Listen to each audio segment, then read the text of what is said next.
Assalamualaikum warahmatullahi wabarakatuh.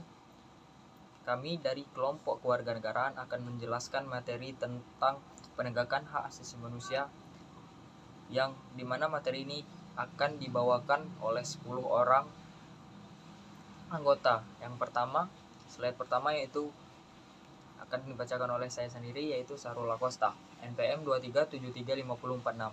Kemudian slide yang kedua yaitu Nazwa Amelia Putri. Slide ketiga yaitu Dinda Trilita Lestari. Kemudian slide keempat akan dibawakan oleh Elki Ardika Rosa. Kemudian slide kelima akan dibawakan oleh Amanda Dias Pangestu. Slide keenam akan dibacakan oleh Yesi Oktano Piasari. Slide ketujuh akan dibawakan oleh Sabiantama Rangga Sapero. Dan slide ke-8 akan dibacakan oleh Bayu Japana. Slide ke-9 Agneta Sapitri. Dan kemudian slide yang ke-10 yaitu Lia Veronica. Baiklah. Penegakan hak asasi manusia adalah seluruh tindakan yang dilakukan dengan tujuan membuat HAM makin dihormati dan diakui oleh pemerintah, masyarakat, dan pemerintahan. Di Indonesia sendiri, HAM berlandaskan pada dua undang-undang, yakni Undang-Undang Nomor 39 Tahun 1999 tentang hak asasi manusia. Di dalam undang-undang itu sendiri menyebutkan beberapa macam hak yang perlu diperhatikan, antara lain yaitu hak untuk hidup, hak untuk tidak disiksa, hak kebebasan pribadi, pikiran, hati nurani, dan hak beragama, hak untuk tidak diperbudak, hak untuk diakui sebagai pribadi dan persamaan di hadapan hukum, dan hak untuk tidak dituntut atas dasar hukum yang berlaku surut. Oke, kemudian undang-undang yang kedua yaitu Undang-Undang Nomor 26 Tahun 2000 tentang Pengadilan Hak Asasi Manusia. Kedua undang-undang tersebut mengatur perlindungan yang sangat luas terkait HAM. Bahkan dalam pasal 5 ayat 1 Undang-Undang HAM, setiap orang yang mengalami pelanggaran HAM berhak untuk menuntut secara hukum dan memperoleh perlindungan yang sama sesuai dengan martabat kemanusiaannya di depan hukum. Ketentuan ini diberikan kepada setiap orang, artinya kepada siapapun tanpa memperdulikan status kewarganegaraannya. Pembentukan Undang-Undang Nomor 26 Tahun 2000 tentang Pengadilan Hak Manusia bertujuan untuk menyelesaikan pelanggaran hak asasi manusia yang berat, seperti contohnya kasus kejahatan genosida dan kejahatan terhadap manusia. Upaya penegakan hak asasi manusia itu sendiri umumnya dilakukan pencegahan. Upaya pencegahan itu dapat dilakukan dengan cara yaitu yang pertama, menciptakan kondisi yang semakin kondusif bagi tegaknya HAM. Menegakkan HAM sendiri bertujuan agar semua orang bersuara, berhak mendapatkan martabat dari masyarakat, baik itu pemerintahan maupun lingkungan sekitar. Nah, berikut merupakan upaya-upaya yang dapat dilakukan untuk menegakkan hak asasi manusia itu sendiri. Oke, yang pertama, dengan membentuk Komisi Hak Asasi Manusia. Kemudian pembentukan instrumen HAM, pembentukan pengadilan. HAM menjadi masalah yang harus diperhatikan karena HAM sebagai hak dasar yang mutlak harus dimiliki setiap manusia, dan juga karena HAM merupakan anugerah yang dimiliki setiap manusia dari Tuhan Yang Maha Esa. Penegakan HAM juga mampu membawa kita untuk mencapai tujuan bangsa Indonesia, di mana tujuan itu untuk mencapai bangsa Indonesia yang maju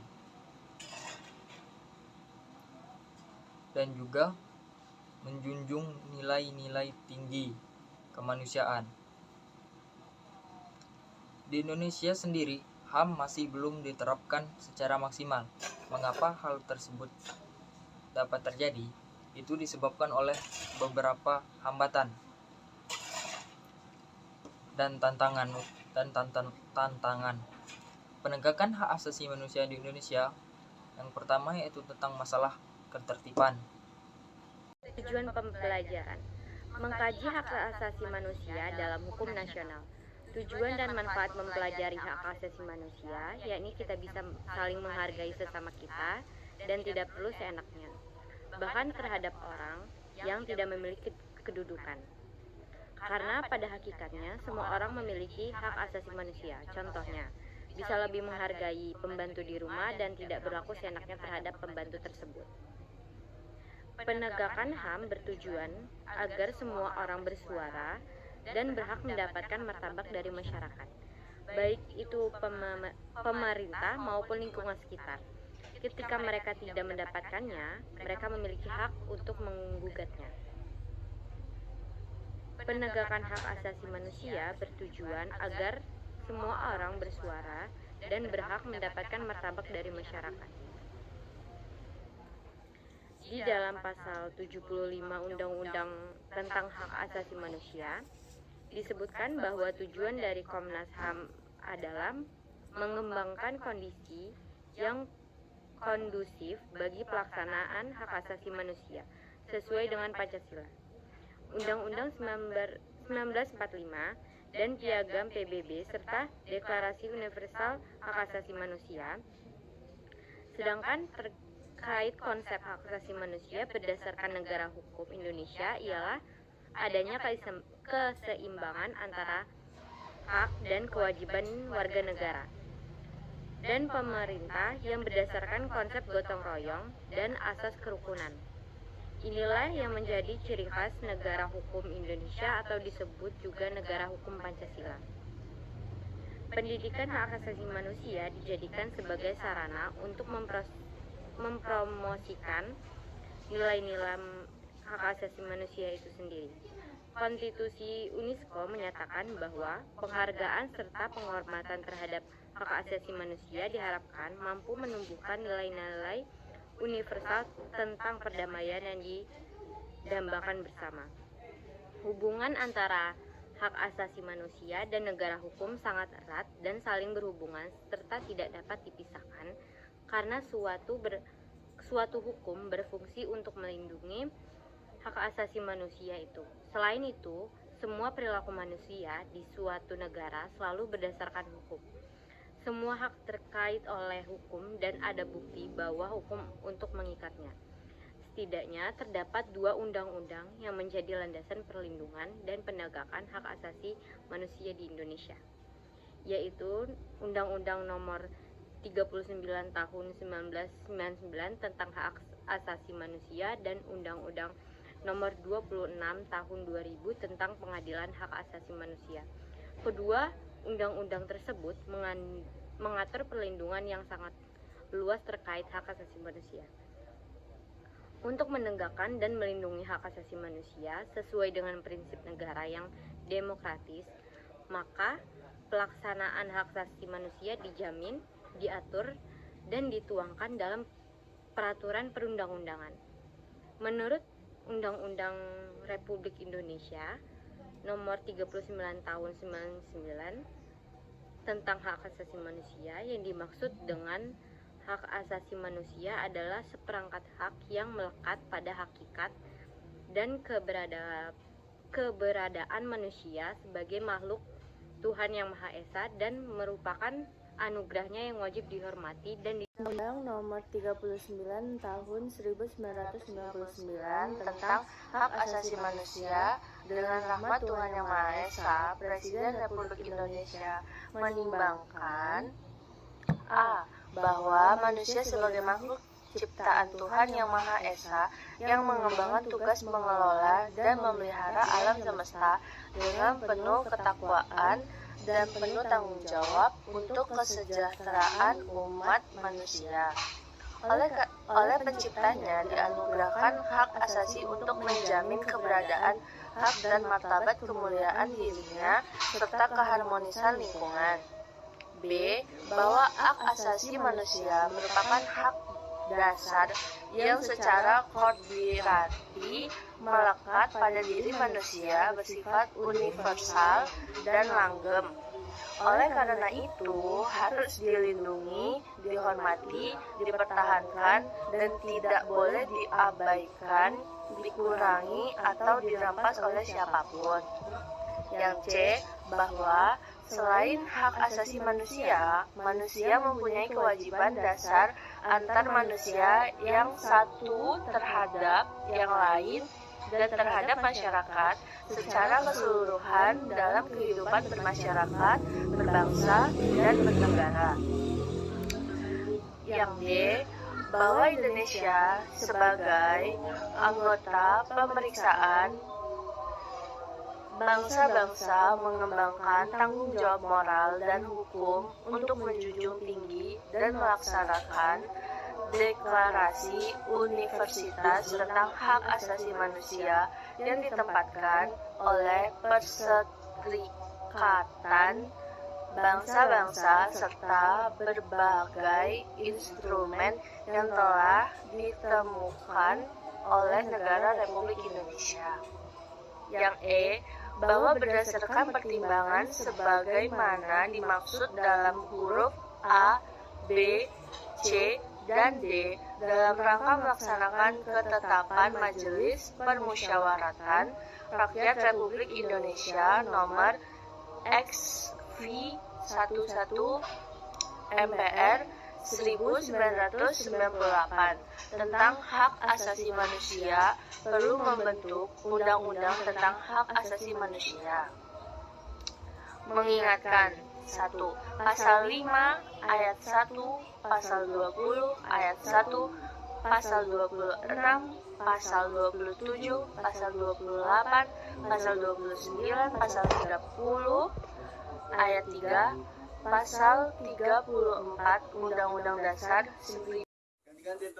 Hak asasi manusia adalah seperangkat hak yang melekat pada hakikat dan keberadaan manusia sebagai makhluk Tuhan yang Maha Esa dan merupakan anugerahnya yang wajib dihormati, dijunjung tinggi, dan dilindungi oleh negara, hukum, pemerintah, dan setiap orang demi kehormatan serta perlindungan harkat dan martabat manusia. Negara hukum perlu melakukan penegakan hak asasi manusia karena pelanggaran hak asasi manusia dapat memicu gangguan kesehatan fisik dan mental bagi korbannya. Tak hanya itu saja, pelanggaran HAM yang tidak diadili dapat menyebabkan hilangnya kepercayaan pada sistem hukum dan struktur dalam masyarakat. Jadi, jika hak asasi manusia tidak ditegakkan di negara hukum, maka para masyarakat di negara tersebut tidak akan percaya lagi pada hukum yang ada di negara tersebut. Ada beberapa hal yang menjadi alasan mengapa HAM penting untuk dilindungi atau ditegakkan. Yang pertama, penegakan HAM memastikan terpenuhinya kebutuhan dasar. Contohnya seperti akses pelayanan kesehatan, makanan dan air, pakaian dan tempat tinggal. Dengan memenuhi kebutuhan dasar, maka manusia bisa hidup lebih produktif. Kedua, HAM melindungi kelompok rentan. Penegakan HAM dapat melindungi kelompok rentan, maksudnya adalah HAM dapat melindungi perempuan, penyandang disabilitas, dan kelompok minoritas lainnya. Pengabaian terhadap penegakan HAM hanya akan membuat pihak penguasa saja yang dilindungi dan terlindungi, dan mengabaikan para kelompok rentan seperti yang disebutkan tadi. 3. HAM memungkinkan masyarakat menyampaikan pendapat. Ini maksudnya agar penegakan HAM bertujuan agar semua orang bersuara dan berhak mendapatkan martabat dari masyarakat, baik itu pemerintah maupun lingkungan sekitar. Ketika mereka tidak mendapatkannya, mereka memiliki hak untuk menggugatkannya atau menggugatnya.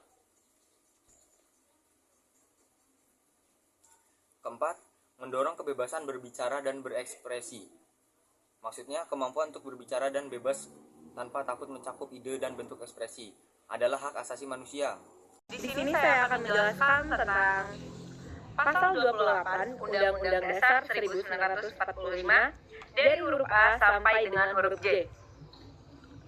Makna pasal 28 dalam Undang-Undang Dasar 1945 untuk hak asasi manusia. Hak untuk memeluk agama dan beribadah sesuai agama masing-masing merupakan hak asasi manusia yang tercantum dalam Pasal 28 Undang-Undang Dasar 1945. Pradita Utama, Jakarta. Pasal 28 Undang-Undang Dasar Negara Republik Indonesia 1945 menjadi salah satu wujud implementasi hak asasi manusia dalam Undang-Undang Dasar 1945.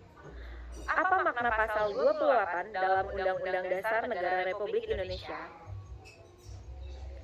Pasal 28 Undang-Undang Dasar 1945 mengalami amandemen, perubahan kedua Undang-Undang Dasar 1945.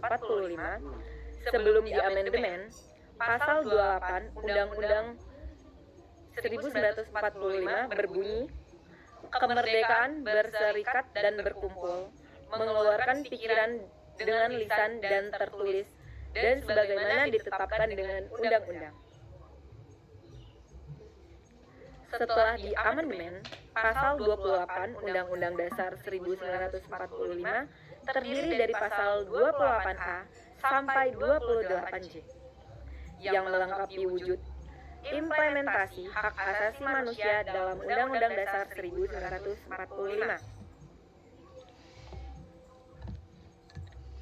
Makna pasal 28 dalam Undang-Undang Dasar 1945 yang terkandung dalam pasal ini, negara menjamin hak asasi manusia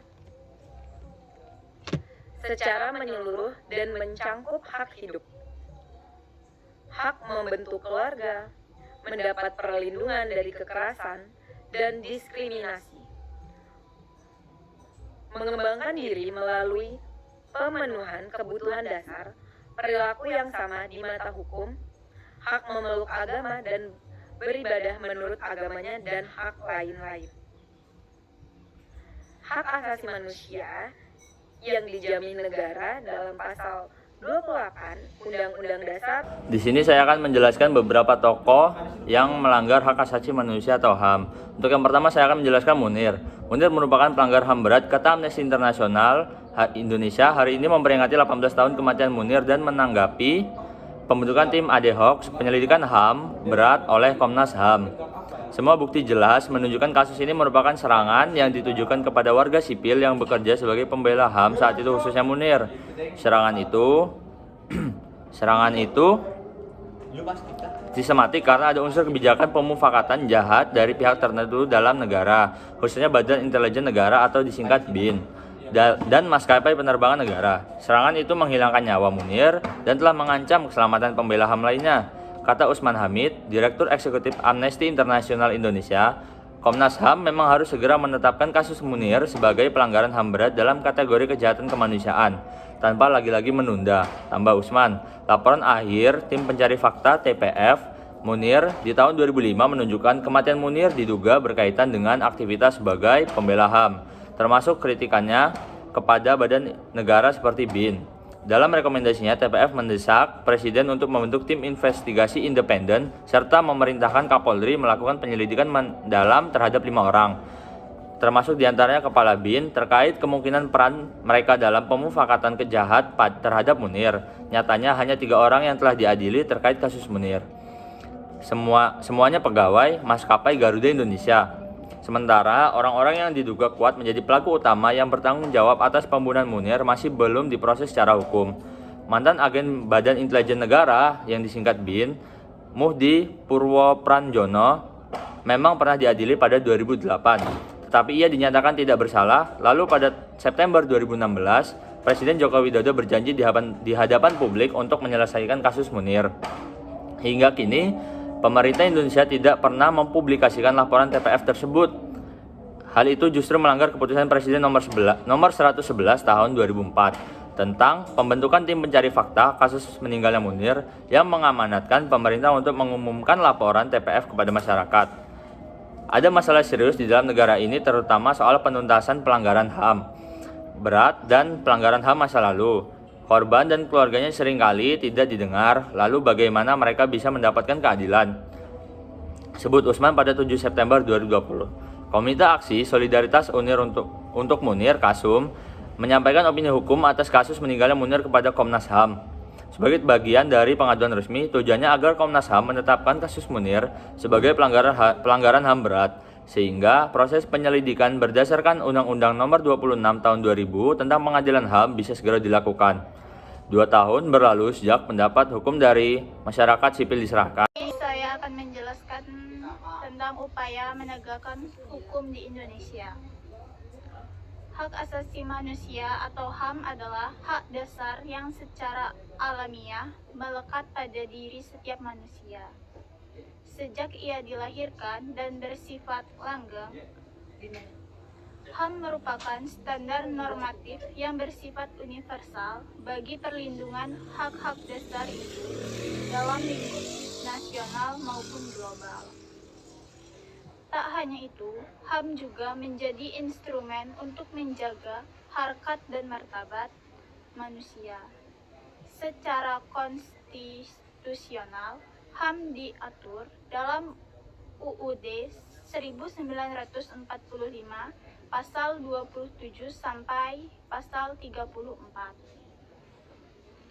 Pemerintah pun telah secara khusus menerbitkan sejumlah aturan mengenai hak asasi manusia, di antaranya UU Nomor 39 Tahun 1999. Rentetan kasus pelanggaran HAM yang terjadi menjadi pelajaran bagi bangsa dan negara Indonesia.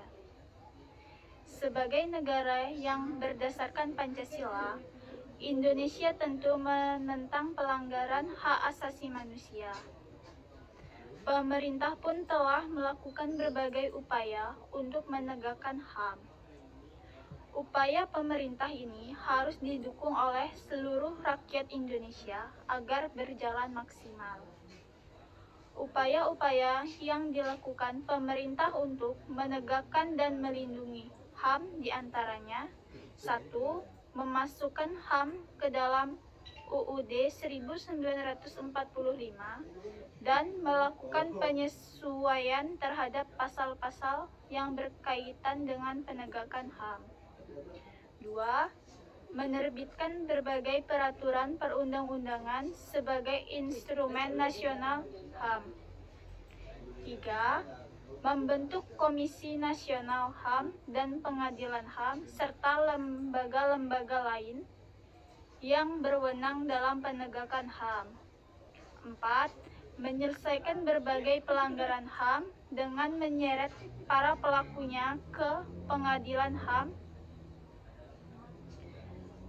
Bentuk partisipasi masyarakat dalam upaya penegakan HAM diantaranya dilakukan dengan cara: 1. Tidak mentolerir setiap pelanggaran HAM yang terjadi. 2. Melaporkan terjadinya pelanggaran HAM kepada dasar negara, ideologi negara, dan dasar filosofi negara. Pancasila dirumuskan oleh para kondivataris negara Indonesia dengan membalas seripati nilai-nilai luhur yang telah sejak dulu membudaya di Nusantara. Nilai-nilai luhur tersebut telah tumbuh dan berkembang di tengah masyarakat, bahkan jauh sebelum Republik Indonesia berdiri. Dalam konteks kehidupannya sebagai dasar negara, Pancasila sejatinya ialah identitas bangsa Indonesia. Kehadirannya membuat bangsa ini utuh. Oleh karena itu, tanpa dasar negara, bangsa Indonesia tidak memiliki identitas serta arah tujuan yang sama, sehingga ancaman perpecahan akan lebih mudah terjadi. Jadi, pengalaman Nilai-nilai Pancasila dapat berupa sikap yang ditunjukkan dalam kehidupan sehari-hari. Oleh sebab itu, penting bagi masyarakat Indonesia memahami dan memiliki wawasan mengenai pengalaman nilai-nilai Pancasila serta kewarganegaraan bangsa Indonesia. Lantas, apa saja nilai-nilai yang terkandung dalam Pancasila sila 1 sampai 5? Nah, kali ini kita akan membahas tentang nilai-nilai yang terkandung dalam sila tersebut. Namun, ada baiknya jika kalian pahami dulu makna dari nilai-nilai Pancasila sebelum memahami lebih jauh. Nilai-nilai dasar Pancasila adalah asas-asas yang diterima warga negara sebagai dalil yang mutlak, sebagai kebenaran yang tidak perlu dipertanyakan lagi. Nilai-nilai dasar dari Pancasila diantaranya ketuhanan, kemanusiaan, persatuan, kerakyatan, dan keadilan.